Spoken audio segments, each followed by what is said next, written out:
आबासाहेब यांना वंदन करून मी कोड क्रमांक 7 आपल्यासमोर सादर करत आहे. आई खरंच काय असते. जन्म दिला आईने मला, उपकार हा मोठा झाला, उपकार हा मोठा झाला. शरीराचं श्वासाशी असणारं, दिव्याचं वाटीशी असणारं, जमिनीचं आकाशाशी असणारं नातं शब्दात कसं सांगता येईल.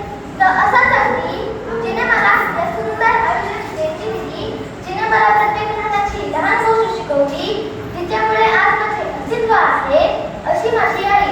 तिचे महत्त्व शब्दात मांडता नाही येणार, परंतु एक सांगू मित्रांनो, हा शब्द ही खूप सुंदर व अर्थपूर्ण होणार, कारण तिची तुलना जगातल्या कोणत्याही गोष्टीवर होऊ शकत नाही. ती म्हणजे माझी आई.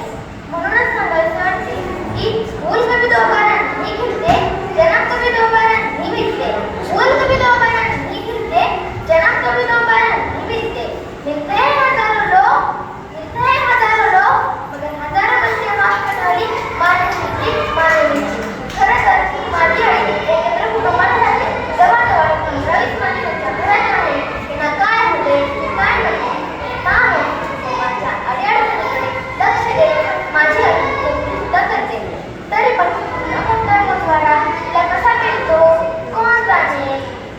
तरी सुद्धा या मोठ्या कुटुंबात कोणाशीही माझ्या आईविषयी कसलीच तक्रार नसते.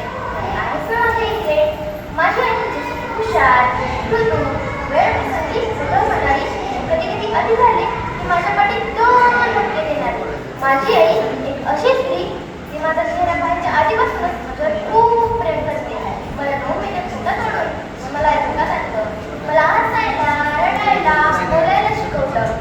आणि त्यानंतर एवढ्या शांताने माझ्या आईची बोट चालत लागली.